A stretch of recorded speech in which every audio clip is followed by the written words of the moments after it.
هقولك ازاي توفري في العلف وتزودي وزن الفراخ بكل سهولة. التربية بطريقة صحيحة توصلي كده الفراخ بتاعتك ل4 كيلو، وزن 4 كيلو الفراخ بتاعتك للأوزان اللي انت شايفاها. ولو سبتيها اكتر من كده هتزيد معاكي ان شاء الله. تمام. فضل ربنا كده ثم دعواتكم احلى اخوات. النهاردة ان شاء الله كده هقولك على مشروب جميل جدا، يعني بيخلي الفراغ بتاعتك شهيتها مفتوحة، وبتخليها كده يعني زي ما انت شايفة كده بتقبل كده على الاكل بطريقة حلوة قوي. وكمان هقولك على اضافة تضيفيها للفراخ حلوة قوي في منتهى الجمال. هي مش هتاخد منك وقت طويل، يعني مش هنزود فيها، بس هنحطها كده للفراخ بتغير العلف بتاعهم وبتزود كمية العلف. وغير كده كمان بتدي طعم حلو قوي للفرخ، وصحية جدا ومفيدة جدا. بس ما تكتريش منها الكمية علشان برضو الفراخ ما تقلش معاكي في الوزن. طبعا العلفة اللي هي العلف بتاع الفراخ ما بنستغناش عنه نهائي، وبالذات الفراخ التسمين، فراخ البيضة يعني بتاخد كده من بداية الدورة لآخر الدورة معاكي علف صافي، بس احنا بنضيف فيها اضافات تانية بتطعم معاكي الفرخ، بتخلي لحمته كده ناشفة وجامدة كده، يعني بتبقى شبيهة للبلدي، مش بتبقى لحمة كده بيضة زي اللي انت بتشتريها من بره من المحلات، تلاقيها كلها كده تحت الجلد مية وحاجات تانية كده. لا، ده فرخ نضيف انت اللي مربياه في البيت، ومربياه كمان طعمه في منتهى الجمال، واوزان عاليه زي ما انت شايفه كده قدامك، يعني الاوزان في منتهى الجمال. طبعا لو سبت الفراخ اكتر من ال30 يوم هتزيد معاكي في الوزن. وطبعا اتسالت سؤال ان الفراخ بتاكل قد ايه من عمر يوم لغايه ما بتوصليها كده للاوزان اللي انت شايفاها قدامك كده، بتاكل معاكي قد ايه علف. الفراخ هنا على حسب، في بياكل معاكي 3 كيلو، والطبيعي بياكل 3 كيلو ونص، والزيادة بياكل معاكي في حدود 4 كيلو علف. وطبعا زي ما قلنا كل ما بتسيبيها كده تزيد معاكي، بتاكل علف اكتر، بس بتديكي اوزان زي ما انت شايفة كده. تمام. علشان نبسط العلف معانا، وان احنا نحط فيه اضافات كده هقولك عليها، بس نسمي الله ونصلي على رسولنا الكريم. وما تنسانيش في اللايك والاشتراك وتفعلي كده الجرس. اللايك بيرفع الفيديو وبيستفاد منه جميع اخواتنا كده، وبيستفادوا كمان من المعلومات اللي احنا بنقولها، وبنشجعهم حتى لو ما استفدتوش يعني حاجة، فبنشجع بعضنا كده ان احنا نقوم نربي لمحبين كده تربية الطيور، ان هم يقوموا يتشجعوا. وزي ما بقولها على طول في فيديوهاتي، ان التربية يا بنات ما تبصلهاش كمكسب بس، لا بصلها في اوقات كتيرة بيبقى فيها خسارة ومكسب، زيها زي اي حاجة في الدنيا بتعمليها. لو بتعمليها مشروع فحطي الخسارة قبل المكسب، بس ان شاء الله فضل ربنا كده ان شاء الله ربنا هيكرمك منها اخر كرم. تمام.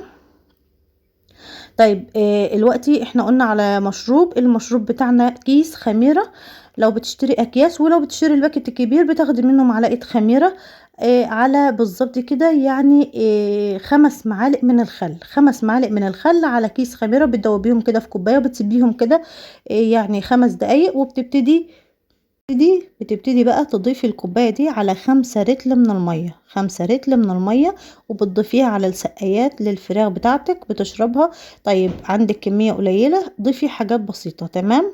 عندك كمية فراخ مثلا 50 فرخ يعملوا لهم المشروب ده في منتهى الجمال، حلو قوي. عندك زي ما قلتلك لو بتجيبي 5 10، قللي في كمية الخميرة وقللي برضو في كمية الخل. جميل جدا وحلو قوي، فاتح للشهية ورافع للوزن وفي منتهى الجمال كده للفرخ. تمام. وعلشان تخلي شهية الفرخ مفتوحة زي ما انتم شايفين كده، باجي في العمر الكبير مش في العمر الصغير، يعني مثلا في 28 يوم كده بتبتدي ان انت تضيفي حاجة بسيطة جدا في كفة ايدك كده، شوية عيش مدشوش. عيش مدشوش يعني ايه؟ العيش، بواقي العيش بتاعتنا بننشفها كده في الشمس، وبنبتدي نطحنها ندقها كده بأي حاجة تقيلة.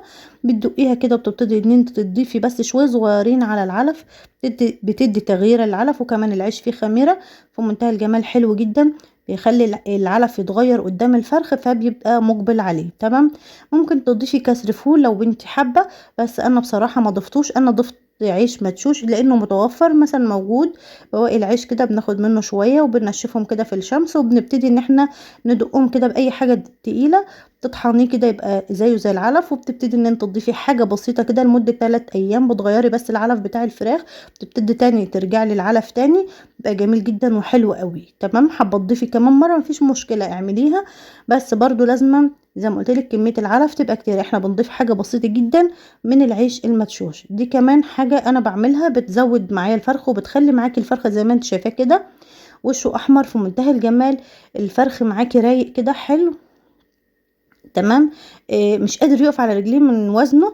كمان العلف، نصيحة مني ليكي، ما تحطوش العلف على الارض والفرخ ياكل وهو قاعد، لا، حاولي تحطي العلف بتاعك يا اما تعلقيه يا اما تحطيه في حاجة تكون يعني على قوالب طوب كده، ترفعي العلف بتاعك عشان الفرخ يقف وهو بياكل زي ما انتم شايفين كده، تلاقي صحة الفرخ كويسة وتلاقي كمان نشاط الفرخ في منتهى الجمال، وتلاقيه بيشيل معاكي اوزان. اتمنى ان انا اكون كده فدتك، اتمنى ان انا اكون قلت لك معلومة تفيدك واشجعك كده على انك تقومي تربي تعملي اكتفاء ذاتي في بيتك، او تفتحيه كمشروع معاكي، مشروع حلو جدا وفي منتهى الجمال وربنا هيرزقك منه ان شاء الله كده.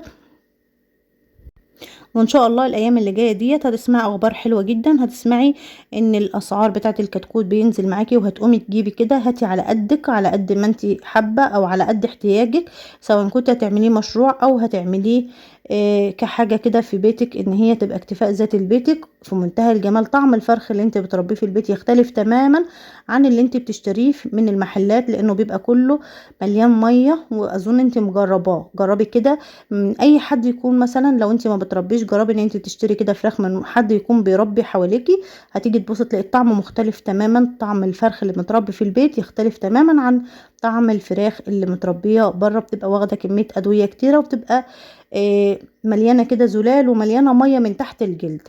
طبيعي كلنا جربنا الحته ديت وجربنا.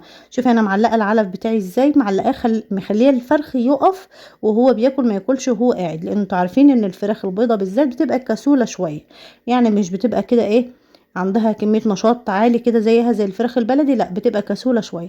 اتمنى ان انا اكون فدتك، وما تنسونيش في اللايك، لان اللايك بيرفع الفيديو معانا، علشان ان شاء الله نقدم لكم كل جديد. عندك اي سؤال اسالهوني اكتبيه في التعليقات، ان شاء الله هجاوبك عليه.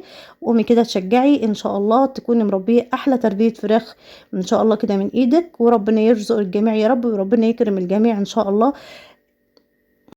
اهم حاجة للفراخ البيضة النظافة، النظافة، التهوية، وكمان التدفئة. تمام. انا بدأت ان انا اطلع الفراخ بتاعتي لان خلاص كانت وصلت معايا للاوزان اللي انا محتاجاها، وان انا هبتدي ان انا اذبحها، فخلاص كده كانت شكرا على كده. تمام. اوزان في منتهى الجمال حلوة قوي. جربي بس الخلطات اللي احنا بنعملها، وجربي كمان المشاريب اللي احنا بنعملها والوصفات اللي بنعملها، جميلة جدا حلوة قوي في منتهى الجمال. تمام. لو هتعملي مشروع اكبر، فلازم تتعاملي مع الدكتور اللي انت هتجيبي منه الفراخ او المكان اللي انت هتجيبي منه الفراخ، فالكتكوت يعني لازم تتعاملي معاه، لازم تكوني واخده رقم تليفون علشان تتابعي معاه كده الدوره بتاعه الفراخ بتاعتك. المعلومات دي لازم تكوني اساسيه عندك، علشان خاطر اي حاجه تحصل للفرخ او تبقى معرضه للكتكوت، لازم تكوني بتتصلي بالدكتور اللي انت متابعه معاه كده، وتبتدي ان انت تاخدي منه الوصفات او الخلطات اللي هو هيعملها معاكي، او الادويه او تركيبات الادويه كمان، علشان تعدي كده من اي مشكله تقابلك. تمام. اتمنى ان انا اكون فدتك، واتمنى ان انا اكون شجعتك كده، وكمان بصراحه دعواتكم بتعجبني جدا، دعواتكم بتفيدني جدا وبتحفزنا ان احنا نعمل فيديوهات اكتر واكتر. اشوفك في رعايه الله وفي حفظه في امانه، والسلام عليكم ورحمه الله وبركاته.